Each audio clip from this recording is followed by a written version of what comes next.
Hello early years, it's lovely to see you all. Thank you so much for joining me for another story time.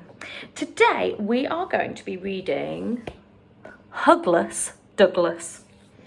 And that is a book that's been written by David Melling. Now on the front cover we can see a rather large bear. And what's he hugging? It looks a bit like a stone. I wonder why he's doing that. Let's find out.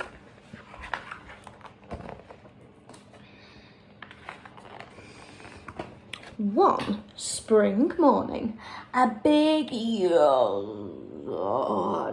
came from the back of a deep dark cave. It was a young brown bear and his name was Douglas. I need a hug, said Douglas. So he wriggled out of his pyjamas, brushed his hair, put on a scarf and went out to look for one. My best hugs are big, thought Douglas. So he went up to the biggest thing he could find, wrapped his arms all the way around and gave it a squeeze. Oh, it didn't feel quite right. Oh, grunted Douglas, it's a bit too, heavy. My best hugs are tall, thought Douglas. So he went up to the tallest thing he could find. He hugged the bottom, he hugged around the middle, and he hugged as high as he could reach. But it was all wrong, and it had splinters. My best hugs are comfy, thought Douglas, and he trotted towards a cosy-looking bush. He cuddled the bush, but something felt odd. The leaves quivered and trembled and ran away.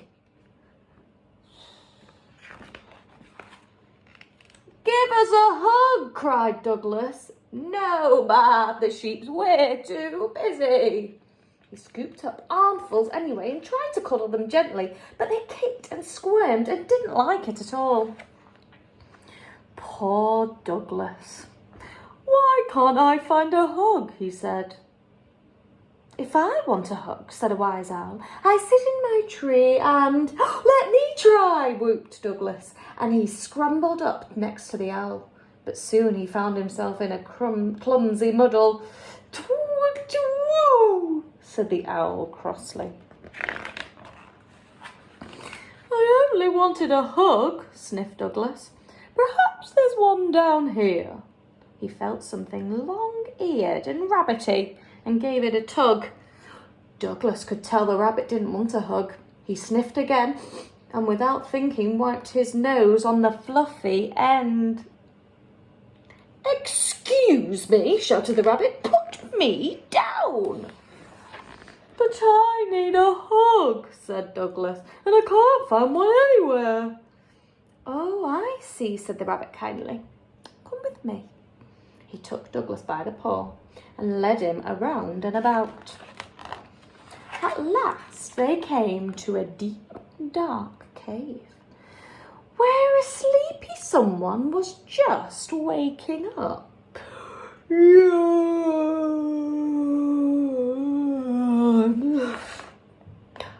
Douglas peeked inside.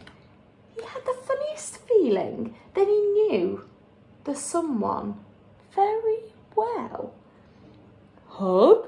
Asked Douglas, and he ran as fast as he could towards his mum. Come to think of it, my best hugs are from someone I love, said Douglas, and he snuggled into the biggest, warmest arms he knew. And then at the back here, we've got some different types of hugs.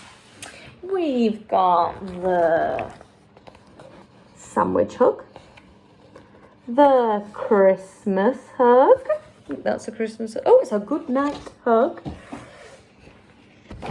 Then we've got an upside down hug, a falling hug, a shy hug, a don't let go hug, a group hug, a big hug, come and get it hug, an unrequited hug, that means they didn't want it, a daisy chain hug, a back to front hug, a solo hug, and a Timmy hug.